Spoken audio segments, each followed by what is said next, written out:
Hey,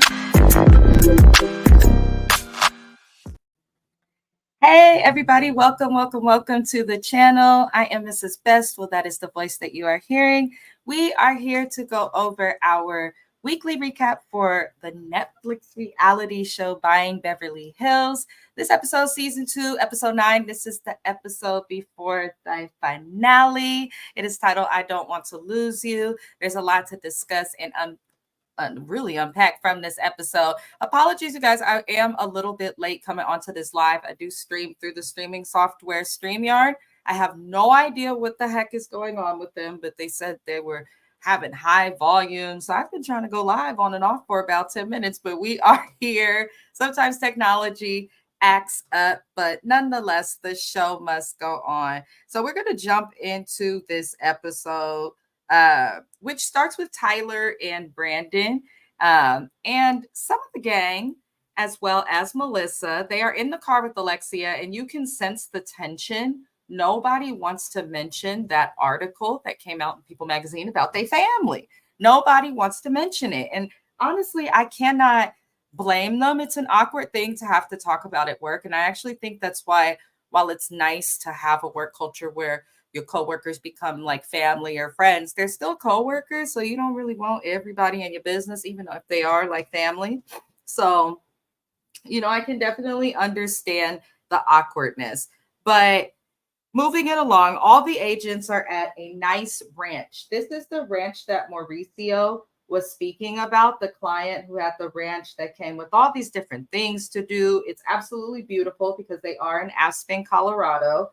I personally have never been to Aspen. I've never seen it in the summer either. Usually when I see it on TV, somebody is trying to ski or something like that. It was just a beautiful space and area. So I will give them that. But the agents will get a nice commission from this property. They'll get about $250,000 a week. It will be a property that they rent, and it's exclusive because it will only be available for 6 weeks out of the year. So at the ranch, after they get done, looking at it and all these things, Sophia lets Alexia know what Brandon told her that Zoe said. And for those who don't remember, Brandon told Sophia that Brandon told Sophia that Joey has said that he was only listing a house with Alexia so that he could knock it back one more time. And some comments about there being some overlay with her and her current boyfriend from when she was dealing with Joey. As y'all know on this channel, I don't like what Brandon did. I actually think Brandon's disgustingly messy, and he seems like a person that will never be accountable for it. I'm not saying he's not a good person. I'm not saying he's a bad agent, but I wouldn't want to be his friend. He seems like the type to engage in the mess personally. And the reason I feel that way, one, how he handled the stuff with Ben, he made it a bigger deal than he needed to. Just saying. And then two, I didn't like how he moved with this because it was clear that Joey was sarcastic and joking, which everyone knows that Joey is that way. It's not fair to take his sarcasm or something he said like in a way like, what are you, dumb, and make it into just him, when Brandon was literally digging, searching for information to be messy to bring back to the girls. I don't trust Brandon at all. I don't like people like that.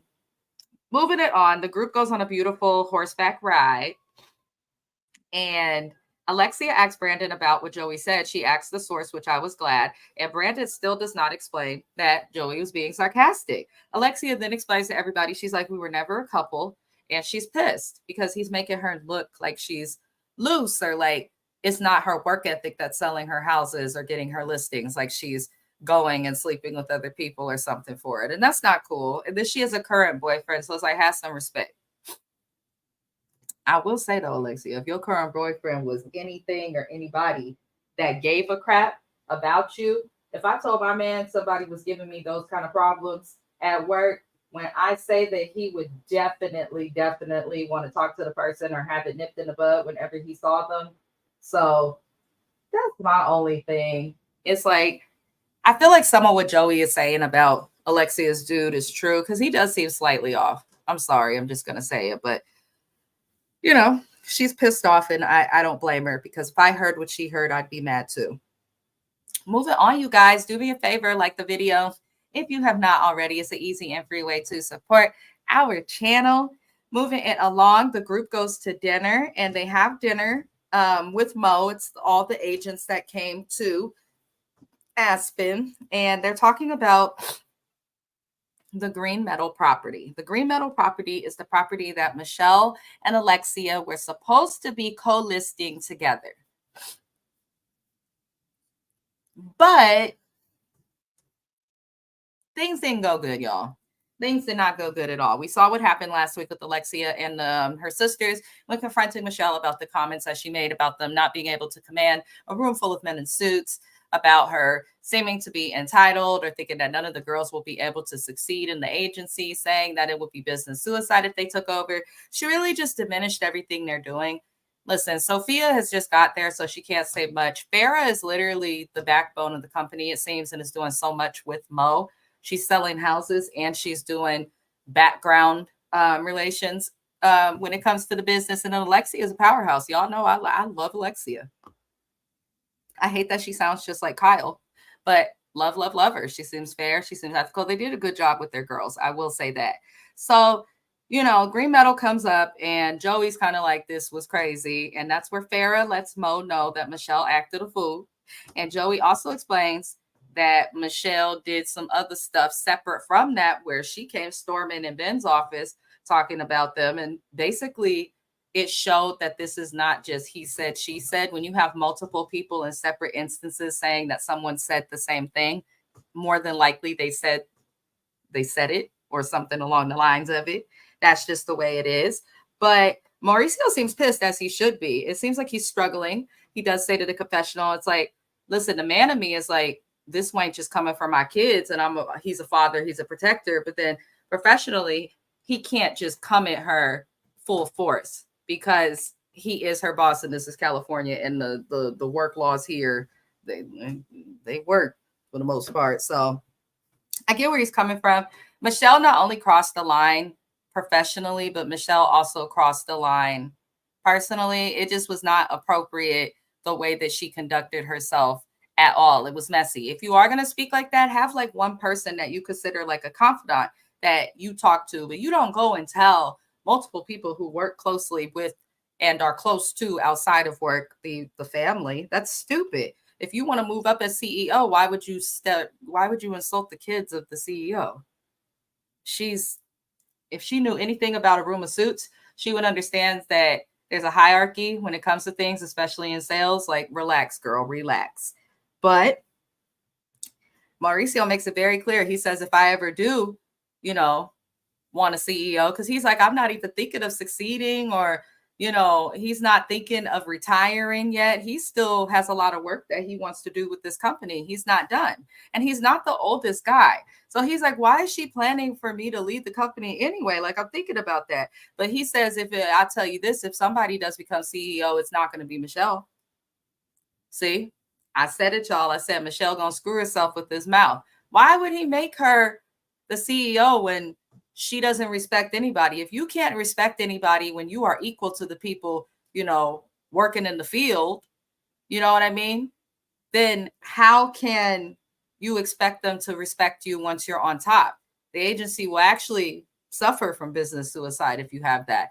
You don't need to have the highest turnover rate. He seems very specific in who he chooses, and then he keeps his people by treating them with respect. And all great leaders understand that one of the biggest things when it comes to having people to respect you, respect, one, and some humility. You got to be humble yourself. I mean, you just do. And listen, Mo's not humble. He shows off all his money, takes them places, but he does it to get them motivated. He's not throwing it in their face. So Michelle has a lot to learn. Moving on, you guys. Zach is showing a property, which is really nice, but the property's been on the market for a long while. There's a lot of taxes in California. These houses are expensive. People are looking to save money when gas is raised, inflation is raised. Everything is just going crazy with pricing and the cost of housing. So this is probably why a lot of properties are on the market for longer. Though we see the owner and we learned that Zach is at risk of losing this listing. So we will see more with what happens with that later on.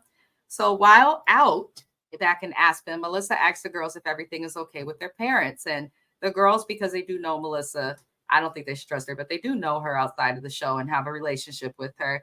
And they pretty much say that their parents have not been as lovey-dovey as they were in the past, which anybody with eyes could see, and that the family struggles with conflict and to acknowledge the bad, like when bad things happen, which I can see.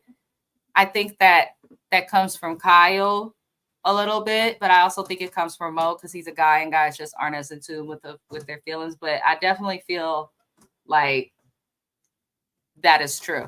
And I'm glad to see the girls understand like we need to change the cycle because I always wondered about them. You don't see too much of kids on reality TV like that, especially on Beverly Hills.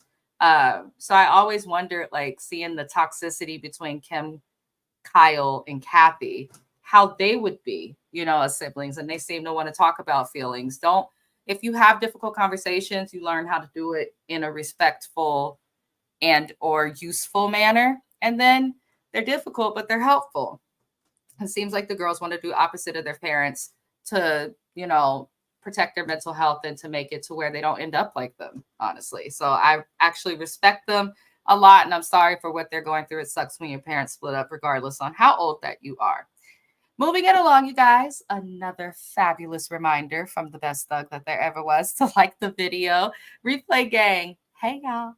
I never forget about y'all, but I feel like I need to start greeting my replay gang like at the beginning, the middle, the end, like throughout. I really do appreciate you guys. We film these recaps on a live stream. However, most of the views that I get as a new YouTuber come after I am no longer live. So I really do appreciate the replay gang, everybody watching the replay of this live. You guys mean the world. I appreciate you, Thug Life, and comment your opinions because I want to know what you think. I do. Anywho, moving it on along, Zach has been to come out and look at this Hutton listing. And I really like how the agents collaborate. I think it really is representative of what sales is. Regardless on what you're selling, sometimes collaborating with other sellers will help both of you to make money. So I like that.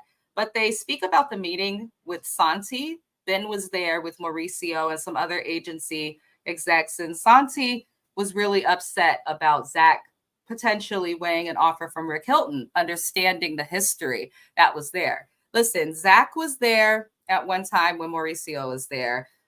Zach understands what Mauricio is trying to do. He understands why Mauricio left. For him to come from Hilton and Highland to the agency, I'm like, it's your job. Treat it like your job and let them old men have a beef. That ain't got nothing to do with him. So I actually like the way Zach moves.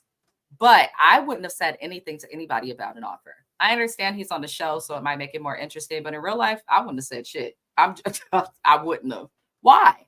So that they could get mad at it. And that's exactly what they do. So, Ben lets Zach know, like Santi and Mauricio are upset. And they let him know they don't feel like he's part of the culture for the fact that he's taking so long to consider this offer with Rick.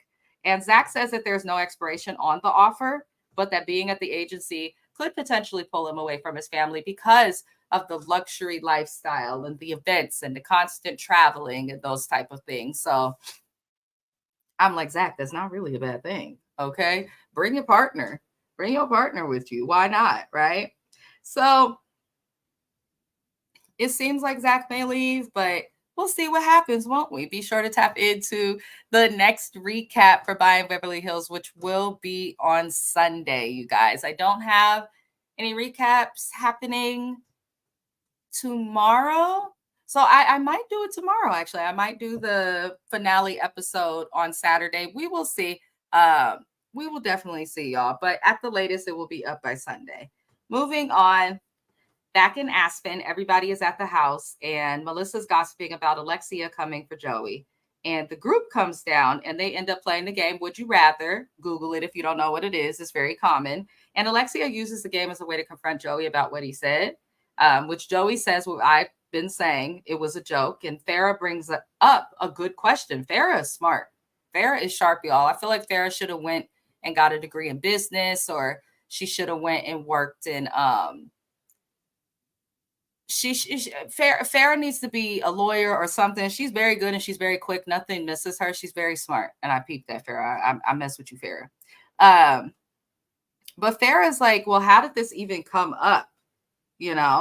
And then they asked Brandon if he saw and thought that it was a joke. Because I feel like in that moment, the sisters realized like Joey said something and made a foul joke. Yes, which I think hurt Alexia's feelings. But I also think they realized Brandon, messy Brandon. And Brandon looked guilty as hell. Brandon says that he did see it was a joke, but it was not okay. So nobody peeped that, how Brandon changed his tune. He couldn't even admit to the lie because the sisters were there. And he was like, I said something because it's not okay. Boy, bye. You're messy. And you was trying to cause problems because you went digging for the information versus it being natural. And I don't like that. I do not like that. Brandon needs to go focus on selling more houses in the Valley. He needs to go stop focusing on who's following him on Instagram. Focus less on who said this about what and digging for info and the boss's daughters. Be glad that you're even able to sit and film with the boss's daughters and figure it out.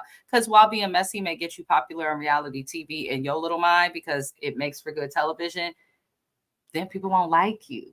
You know what I'm saying? And Brandon seems cool, but I just need him to do a little less. Because look at all that you caused. You got someone who was really upset, genuinely. Being messy, fine, whatever. I get some people are messy, but if you're being messy and then you see that someone's actually hurt and then you still continue doubling down on your BS, I don't like that. And I feel like that's what Brandon did. Honestly, Joey apologizes. He apologizes in a heartfelt way because they have known each other for years and have a friendship separate from their past. I felt like Alexia explained herself appropriately also. She really speaks well for herself. Her mama don't know how to talk to people, don't know how to deal with emotions, be in everybody's business, is messy in the worst ways. But her daughters are wonderful. I will say that. I have enjoyed watching Kyle and Mauricio's daughters on this show. I never thought I would say that. My good friend James, who I do co-host the recaps with for other shows, he was like, I don't want to do this. They get on my nerves. It's a bunch of little Kyles. And I'm like, listen, we should not judge the kids of these celebrities and reality stars based on what their parents do. Because 9 times out of 10, they're 10 times better than their parents. And isn't that the goal of parenting, for your kids to come out better than you are in some way? Right? So regardless on the fact that I can't stand Kyle on Housewives of Beverly Hills, love her daughters. Love her daughters. I really do. They're great girls. Moving it along, y'all. I'm gonna say this too. I don't think messy Brandon expected Joey to apologize and handle the situation correctly. He apologized. He said his piece. He continued to apologize, took his beating, went to the room, looked like he genuinely felt bad, and he left it there. I think Brandon was expecting Joey to do something that would get him like put to the side. I'm telling y'all, watch Brandon, because I know season 3 is coming, because I did finish the season. I just do these recaps to give y'all enough time to watch, but I did finish the season. And I know that there will be a season 3 based on how they ended season 2. And I want to see people holding Brandon accountable. Like, give them time to watch this before filming the rest of it, please, so that people can see how messy Brandon is. But I think that eventually, after a couple seasons, people will see. Moving on.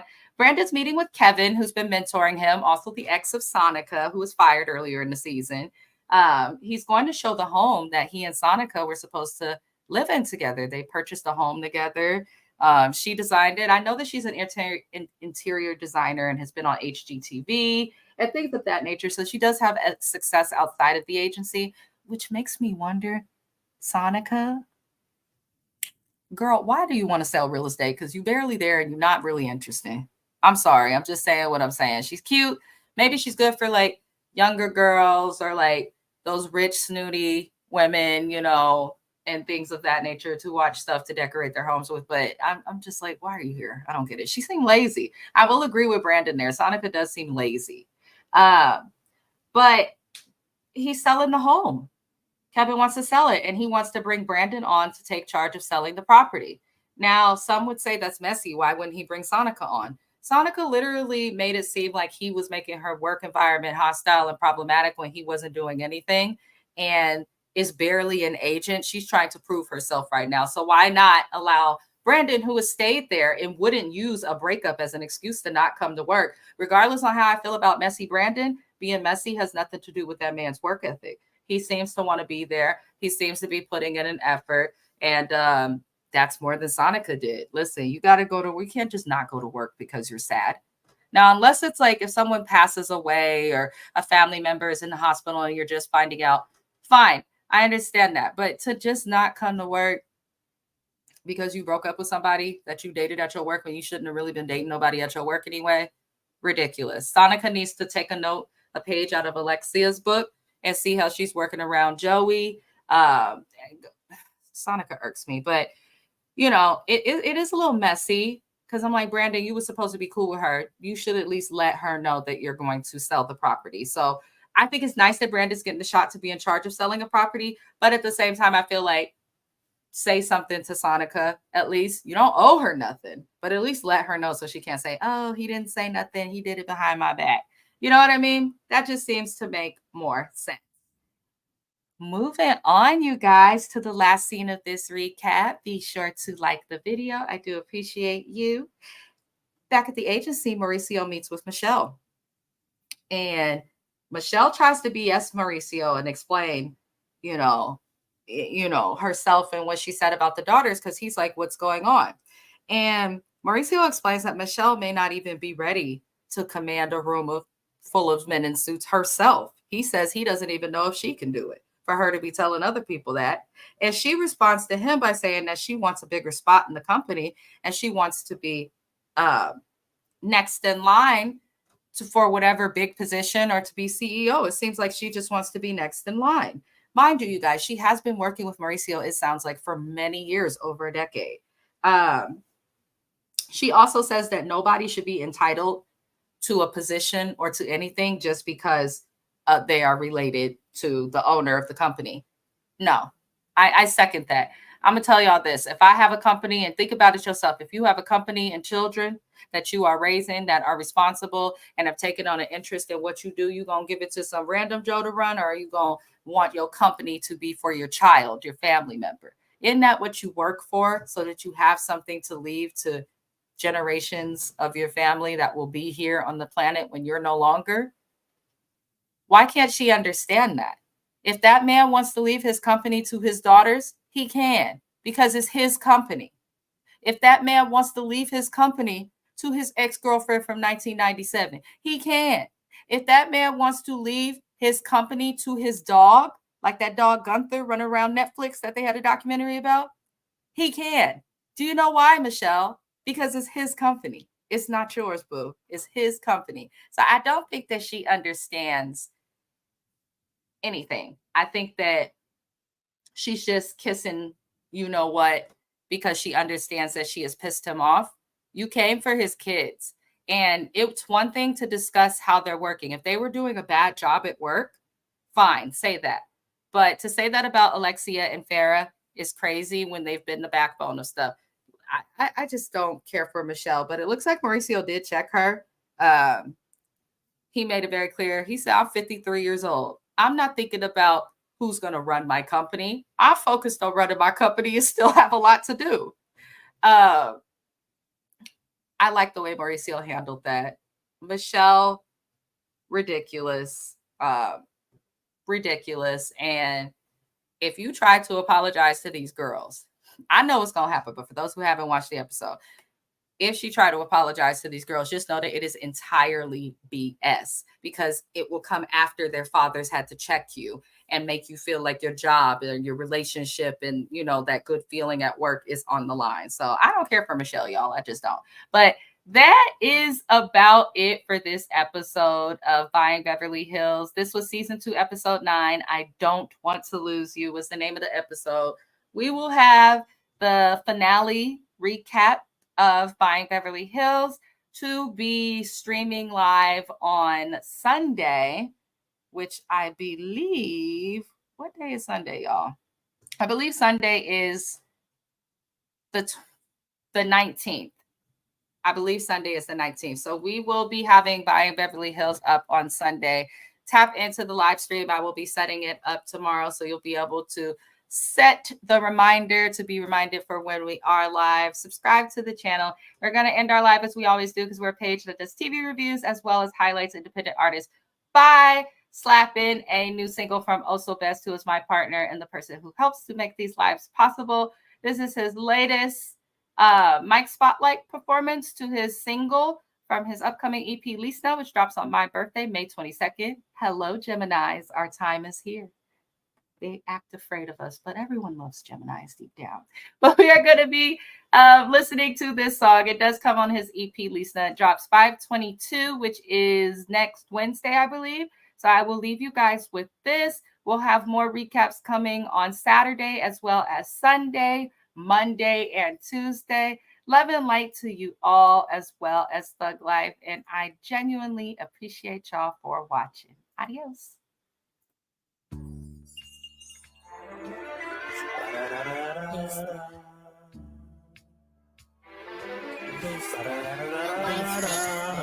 Don't be acting like a bitch right now. Got gas, got drink, every lip right now. Don't be acting like a bitch right now. Got band phone fold, I mean rich right now.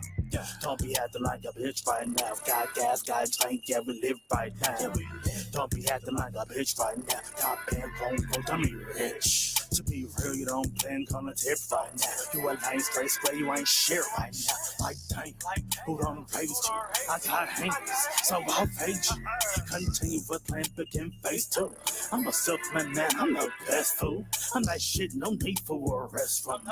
Look a sweet, but I'm women, it's the best. Ass shaking in my face is a must. If it's hell damn right, I'm gon' fuss. With a sluts, with a double stack bust. Jump for me if they real chin touched. Extend I pick it till I'm mushy. God got me, I am not losing. Slow down, no, I think not.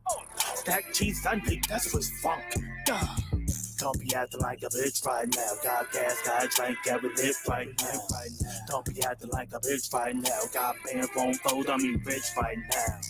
Don't be acting like a bitch right now. Got gas, got drink, every lip right now. Don't be acting like a bitch right now. Got band phone fold, I mean rich.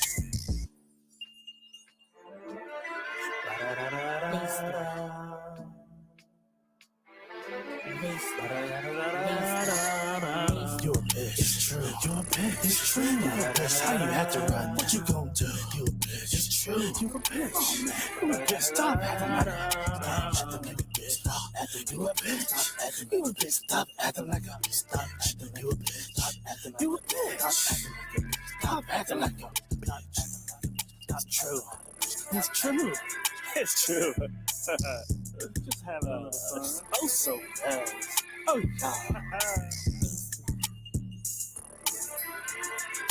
yeah.